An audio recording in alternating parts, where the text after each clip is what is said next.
Today we're going to talk about a couple of different subjects, starting with sleep patterns and coping skills that can hopefully relieve a little bit of your symptoms and pain to make your days a little bit more comfortable and productive.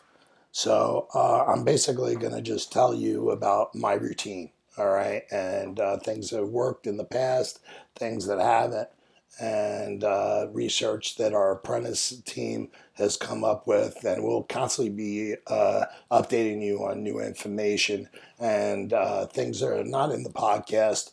You could just go to our resource tab in our drop down menu, and those will be posted up on there in different graphs and visual aids as well.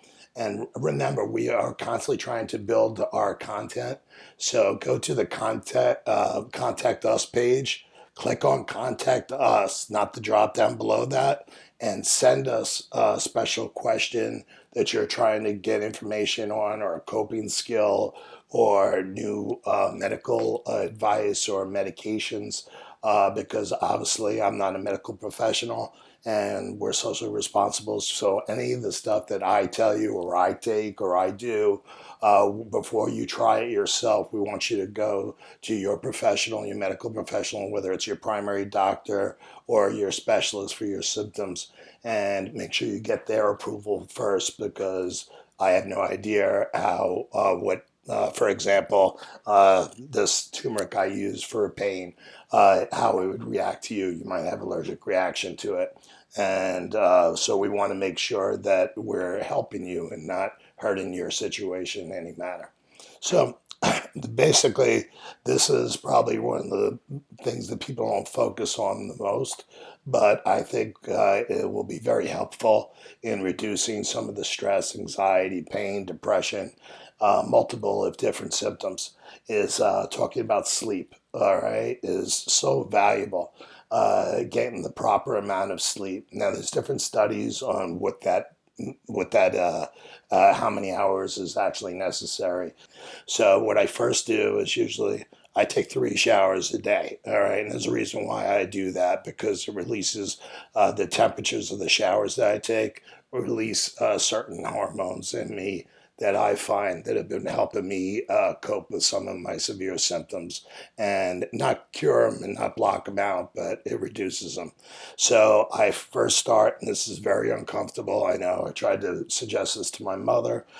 She wasn't able to do it, but I always look at it, if your pain's bad enough and you're really that uncomfortable, you could always push yourself if there's going to be a positive result at the end of that trial. So some people hate the cold. I actually find that cold is a great painkiller for me, or I help to mask it. So I start off my shower at like a 15-minute shower or 10-minute shower in as cold temperature as I could actually be.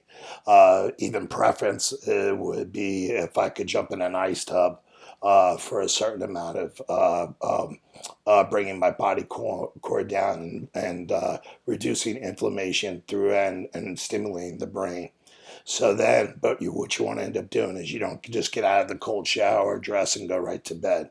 Yeah, I turn the AC up and I make my room as cold as possible and as dark as possible. So after I get done with the ice part, I have a certain amount of time. I massage my scalp. I make sure there's good blood flow going through my head. Any pain areas, if I'm dealing with migraines, I'll hit the certain spots, the sinus passages, the temple area, wherever I'm feeling the pain in my migraines for that day or stress. And I pull certain chi points down in the earlobes, and pressure points, feet, ears, and various parts of the body are great pressure points for reducing pain signals. You have pressure points, and then obviously acupuncture. They're two different separate topics that we'll talk at a different time. So after, while I'm doing my massage, my treatment, washing down, taking care of my hygiene, I immediately then transfer the water gradually. I don't go straight to a scalding hot and burn myself. I transition the temperature to a nice warm, as not boiling point, but as hot as I could feel comfortable with it. And I stretch and I do some natural stretching. And at the same time, I'm putting my brain into almost like a meditation state. And I'm starting to relax, thinking all positive things, wishing good things out to the world, and wishing in good things to happen to me and for relief and to de stress and get rid of all the stress I took in that day and spent energy on. So, and now after I dry up, all right, then I immediately put on a pair of sweats or a nice, comfortable, warm outfit because I like to lay with pressure weights. Now I have, you can get them. I saw them that you can get them online. I think get them. They're called stress blankets. It's a weighted blanket, and it basically I think symbolizes at birth when we were babies, we cried a lot, so we like to be hugged. So you can get a stress blanket, and it's a weighted blanket. If you're claustrophobic, it might not be a good fit for you. You might feel a little strangled, but for me, it makes me feel very comfortable. I'll put that little weighted blanket on me, and I sleep on my side because my back is really bad. And what I'll end up doing is I'll have a drink of tea. And originally, the doctors like to push medication. Some doctors, not all. They put me on originally when I was only getting like 1 or 3 hours worth of sleep. There was some times where I had insomnia issues where I'd be up for like more than 5 days, which could actually drive you insane. And anybody that's gone through that knows how terrible feeling it is. You hallucinate. You could be actually feel like you're going actually mad. So it's a brutal thing, is sleep deprivation. So if in extreme cases like that, the doctors might give you a prescription medication, but we're trying to give you things that coping skills and techniques that you might not need a natural prescription, things that you could get all over the counter. But again, make sure you check with your doctor, and hopefully they have an understanding of this. I don't believe in Ambien. I don't believe in the benzodiazepines, and I did for a while. I went on a couple of cycles of Benadryl. But if you have, from like myself right now, I'm so overweight, that could affect your blood pressure and could end up reducing your breathing. Now, I do have sleep apnea too, so this is important because I think our research showed that if you snore at night, if you have a partner with you, or you could wake up in the middle of the night or in the day and you feel like you never got enough rest, but you went to bed at a good time. And sleep apnea the studies came out to be, I think, 36,000 people a year have passed away from sleep apnea, which has affected the heart and has died. So it's nothing to be joked about. So I recommend if you snore and there's blockage and you're a mouth breather, those are two big warning signs that you should seek out through a pulmonologist and get a sleep study done and find out where you're at, because that'll help you reduce your migraines and headaches too if you're getting proper oxygen. So I'm a nose breather, even though I had my nose broken 7 times. I still breathe through my nose, and I can tell if I'm breathing through my mouth. I'm not getting the right circulation. My mouth gets very dry. So that's just another tip. So I put my machine on. I drink a tea, warm or cold. This is what I like to use. I use Sleepy Time tea with Sleepy Time Extra because I have really hard insomnia problems. You can get that in any like any shopping store, Walgreens, Publix, or you can you could probably get everything online if that's easier, more convenient for you. And I take magnesium at nighttime. Okay, and now there's 11 types of diets. One of my doctors told me, he says, try taking magnesium to help you not only with your muscle pains and your, like when I get my seizures and different pain that I get from cramping and relaxing. This is another way it's almost like a natural Valium. calming effect. It does like through a healthy way of like what benzos are supposed to do. It'll calm you down to a certain way. But there's one thing that doctors don't tell you. There's 11 types of magnesiums.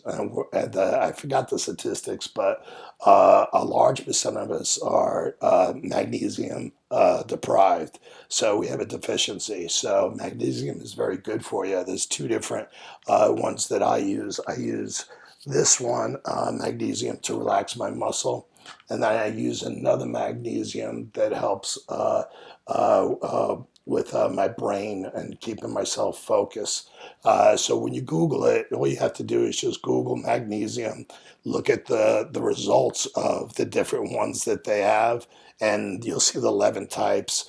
And like they even have one magnesium, if you went for it and you take a little bit too much, it calms the muscles down, but it works as like a laxative. It'll just really mess your stomach up. So you want to be careful of which one you take and get the right instructions. And I think the best doctor sometimes is yourself, is to make sure you research what you put into your body, because not all the doctors are going to know about all the different supplementation. And then I take this over the course of the day. This is Turmeric Supreme, and it's extra strength. And basically what it is it helps reduce occasional inflammation due to normal wear and tear on the body. So if you, like with me, with my back, all the multiple herniated discs, the compression, I know I need surgery, but I'm not going to go that direction. I'm trying to lose the weight that I'm putting on and the stress on my body. So this is my natural painkiller, the turmeric, and it's combined with pepper, black pepper, and that was brought to my attention. When you look for it, ask if you go to Whole Foods or you go to them, ask for the highest. Always get the best quality brand, and what you pay for is usually what you get. And if it doesn't have the pepper, it's something with the way the compounding agents work together. So that is another thing. So if you can take that, you don't have to take it at bedtime. I usually take everything with a little bit of food, and just to help with the digestive system. And then I take 5,000 to 10,000 milligrams of a liquid vitamin D. And then what I do is go to my instruments. So I'll have my sleep apnea mask on. I make sure the room is cold and dark, all right? And then I make sure I get a minimum of 5 to 6 hours of sleep. If I could guess, I will never sleep past 8 hours, because then you'll have a hangover effect. And if you have to during the day, if you're constantly getting fatigued, then of course, get your blood work checked out. Recently, I couldn't figure out why I was so fatigued, and I've been taking care of myself. I didn't know if my disease was advancing, but it was due to one of the therapies that I've been getting done to reduce blood clots is called bloodletting, where they once a month you go and you get blood taken out, and it thins your blood out so you don't have strokes or clots. And but by doing that, I think now I'm diagnosed with anemia. So all they're doing is giving me a supplement of iron to bring my energy levels up, because I started getting chronic like fatigue. So I'll let you know as our podcast and our journey goes on how that works out. So now I'm laying in bed. You got to make sure you have a good, strong mattress that fits your back and your posture is good. And then what I like to do is I bought this. It's an ice wrap, and it's actually called a headache hat. So you can get it on Amazon. Believe it's like $25. Buy 2 or 3 of them, and they're washable and reusable. And you just put it in your freezer, and it just straps around your head. Okay. And what I do is I want to make sure it's silent. So I bought these earplugs. There's a couple different earplugs. Just be careful when you're inserting them. You put them in. It's just like your doctor probably told you about, like Q-tips, not to go in. We don't want to have anything stuck in our ear. So be careful when you put it in. So it just follows the directions on there. So it's a comfortable fit, basically blocking out any noise and distractions. So by shutting off the lights, having yourself nice and comfortable, clean, everything ready to go. Yeah, and these are the tools I used in the past. The doctor recommended, one of my doctors recommended melatonin. Now, melatonin had nothing to do with my TBI. It had to do with I had a bad reaction to the melatonin, and that would trigger migraines for me. So I noticed when I wasn't taking the melatonin, and I wasn't taking sugar, I ended up the migraines got reduced. So I have my ice packs. I sleep with on the back. I bought about like 5 of these large ice packs, if you can see that. Everything I bought on Amazon, and I constantly use that as not only to sleep with, but also as pain therapy. So that's about it for when it goes to my sleep patterns.